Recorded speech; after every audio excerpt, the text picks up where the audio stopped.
Air India Boeing 7878 dream liner విమాన ప్రమాదంలో black box కీలకంగా మారింది. పైలట్ల సమాచారం అంతా బ్లాక్ బాక్స్ లోనే రికార్డ్ కావడంతో దర్యాప్తులో బ్లాక్ బాక్సుల పాత్ర కీలకం కానుంది. ప్రమాదం జరిగిన ప్రాంతంలో అధికారులు వీటి కోసం తీవ్రంగా గాలిస్తున్నారు. Mechanical failure, engine malfunctioning, పక్షులు ఢీకొనడం, విమానంలో మంటలు, మానవ తప్పిదం వంటివి ప్రమాదానికి కారణాలుగా భావిస్తున్నారు. ఈ వివరాలన్నీ బ్లాక్ బాక్స్ లో రికార్డ్ అవుతాయి. ఫ్లైట్ టేక్ ఆఫ్ అయిన కొద్దిసేపటికే పైలట్లు మేడే కాల్ ఎందుకు చేశారో తెలుసుకోవడానికి కూడా బ్లాక్ బాక్సులు సహకరిస్తాయి. ప్రమాదానికి గురైన విమాన బ్లాక్ బాక్సులు దొరికితే వాటిని ఫోరెన్సిక్ ల్యాబొరేటరీస్ లేదా ఎయిర్ క్రాఫ్ట్ యాక్సిడెంట్ ఇన్వెస్టిగేషన్ బ్యూరోకు పంపుతారు. అక్కడ నిపుణులు ఆ బ్లాక్ బాక్స్ లోని డేటాను రికవరీ చేసి డీకోడ్ చేస్తారు. ఈ ప్రక్రియ పూర్తి కావడానికి కొద్ది రోజులు లేదా వారాలు కూడా పట్టవచ్చు. ఇక విమాన ప్రమాదం జరిగిన విధానం తెలుసుకోవడంలో కీలకమైన బ్లాక్ బాక్స్ గురించి మరిన్ని డీటెయిల్స్ అజయ్ అందిస్తారు.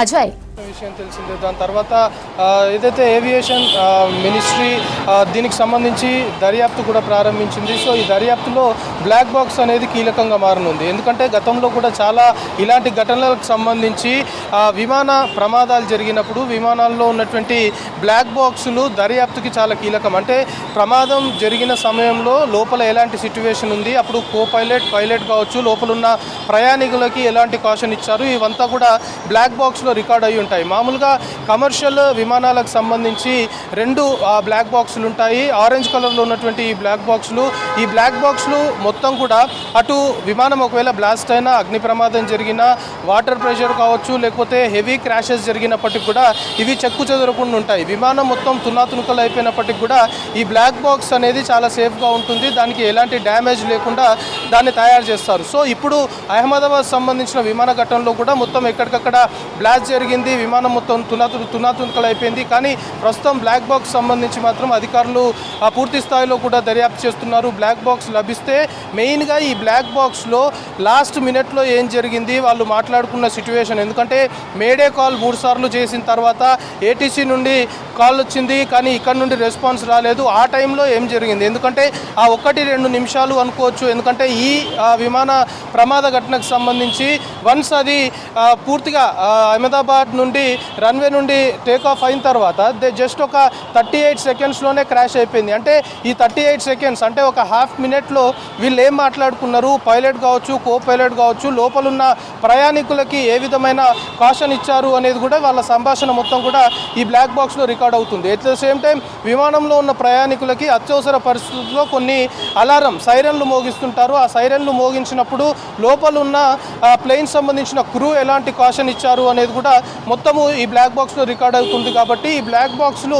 చాలా కీలకంగా మారుతాయి. సో ప్రస్తుతం ఈ విమానానికి సంబంధించిన బ్లాక్ బాక్స్ సంబంధించి కూడా దర్యాప్తుకి చాలా కీలకంగా మారనుంది. ఇప్పటికే ఈ ప్రమాదంలో ఒక వ్యక్తి బతికి బయటపడ్డాడు. ఆ వ్యక్తి కూడా ఒక విధంగా ప్రత్యక్ష సాక్షి అనుకోవచ్చు. అతడు హాస్పిటల్లో ట్రీట్మెంట్ తీసుకుంటున్నారు. అతడు కొంచెం కోలుకున్న తర్వాత ఈ ఘటనకు సంబంధించి అతని స్టేట్మెంట్ కూడా రికార్డ్ చేస్తారు.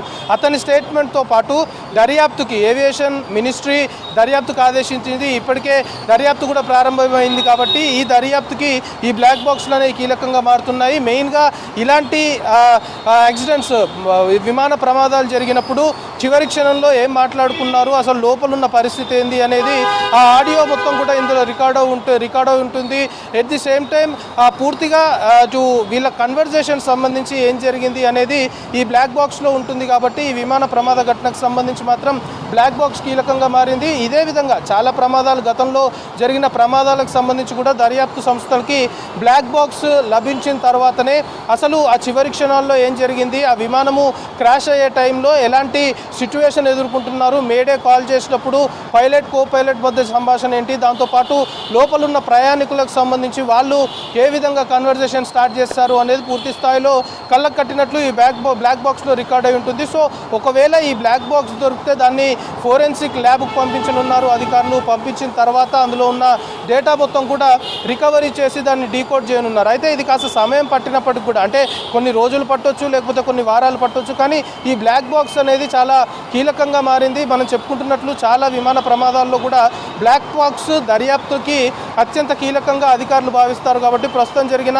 అహ్మదాబాద్ విమాన ప్రమాదంలో కూడా ఈ బ్లాక్ బాక్స్ అనేది కీలకంగా మారింది. మెయిన్గా క్రాష్ జరిగే ముందు సిచ్యువేషన్ ఏ విధంగా ఉంది ప్లేన్లో, పైలట్ అండ్ కో పైలట్ అంటే మెయిన్ ఈ అహ్మదాబాద్ విమాన ప్రమాదానికి సంబంధించి అటు పైలట్ విషయాన్ని చూస్తే దాదాపు 8,200 గంటలు డ్రైవ్ చేసే ఎక్స్పీరియన్స్ ఉంది విమానాన్ని. దాంతోపాటు కో పైలట్ 1,100, ఇద్దరు కలిపి కూడా 9,300 గంటలు నిర్విరామంగా కూడా విమానాన్ని డ్రైవ్ చేసే ఎక్స్పీరియన్స్ ఉంది అంటూ ఇప్పటికే ఎయిర్ ఇండియా కూడా అధికారికంగా ప్రకటించింది. సో ఇలాంటి పరిస్థితుల్లో వాళ్ళకి ఎదురైన చిక్కుముళ్ళు ఏంటి, అలాంటి క్లిష్టమైన పరిస్థితులు ఎదురుగాడానికి కారణం ఏంటి, అసలు టేక్ ఆఫ్ అయిన 38 సెకండ్లోనే మేడే కాల్ ఎందుకు చేయాల్సి వచ్చింది. సో ఇవన్నీ కూడా చాలా అనుమానాలు ఈ ఘటనకు సంబంధించి తెరపైకి వస్తున్నాయి. అన్ని కోణాల్లో కూడా ప్రస్తుతము దర్యాప్తు చేస్తున్నారు. కానీ బ్లాక్ బాక్స్ అనేది చాలా కీలకంగా పరిగణిస్తున్నారు. ఇప్పుడు కూడా ప్రస్తుతము విమానం మొత్తం కూడా తునాతునకలు అయిపోయింది. ఎక్కడికక్కడ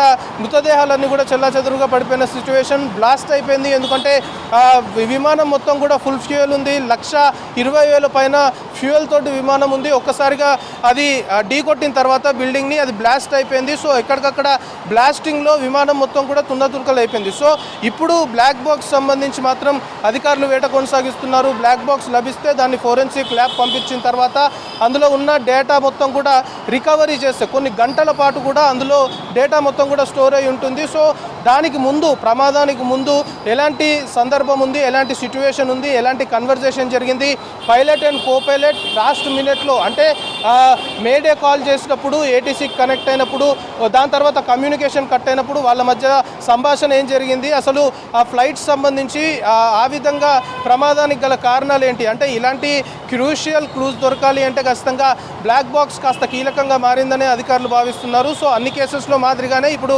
అహ్మదాబాద్ విమాన ప్రమాదంలో కూడా బ్లాక్ బాక్స్ అనేది చాలా కీలకంగా అధికారులు భావిస్తున్నారు. కాబట్టి ఈ బ్లాక్ బాక్స్ లభిస్తే దీన్ని ల్యాబొరేటరీకి పంపించిన తర్వాత దాంట్లో ఉన్న డేటా మొత్తం కూడా రికవరీ చేసి దాన్ని డీకోడ్ చేయనున్నారు అధికారులు. సో ఆ బ్లాక్ బాక్స్ సంబంధించి అహ్మదాబాద్ విమాన ప్రమాదంలో మెయిన్గా ఎలాంటి ఆస్పెక్ట్స్, వాళ్ళు ప్రమాదం జరిగే ముందు ఎలాంటి సంభాషణ జరిగింది, ప్రమాదానికి గల కారణాలు ఏంటి, మేడే కాల్ చేసినప్పుడు సిచ్యువేషన్ ఏ విధంగా ఉంది, లోపల ఎలాంటి అలారం మోగించారు, లోపల ఉన్న ప్రయాణికులకు ఎలాంటి కాషన్ ఇచ్చారు, వాళ్ళని ఏ విధంగా గైడ్ చేశారు. సో ఈ యొక్క 1 మినిట్లోనే ఇంత పెద్ద ప్రమాదానికి గల కారణాలు ఏంటి అని తెలియాలి అంటే బ్లాక్ బాక్స్ కూడా ఈ ప్రమాదానికి కీలకంగా భావిస్తున్నారు. కాబట్టి అన్ని కేసెస్ మాదిరిగానే అన్ని విమాన ప్రమాదాల్లో బ్లాక్ బాక్స్ ఎంత కీలకంగా మారిందో మెయిన్గా ఈ అహ్మదాబాద్ విమాన ప్రమాదంలో కూడా బ్లాక్ బాక్స్ పైన కాస్త దర్యాప్తు ఆధారపడి ఉంది. ఇటు ఫిజికల్గా దర్యాప్తు చేయనున్నారు, కొందరు స్టేట్మెంట్స్ రికార్డ్ చేయనున్నారు. దాంతోపాటు బ్లాక్ బాక్స్ సంబంధించి ఆ చివరి క్షణంలో ఏం మాట్లాడుకున్నారు, ఎలాంటి కన్వర్జేషన్ జరిగింది, ఎలా ప్రమాదం జరిగింది అనేది క్రిస్టల్ క్లియర్గా బ్లాక్ బాక్స్లో రికార్డ్ అయి ఉండే అవకాశం ఉంది. కాబట్టి బ్లాక్ బాక్స్ సంబంధించి మాత్రం దర్యాప్తుకి చాలా కీలకంగా మారనుందని చెప్పాల్సి ఉంది.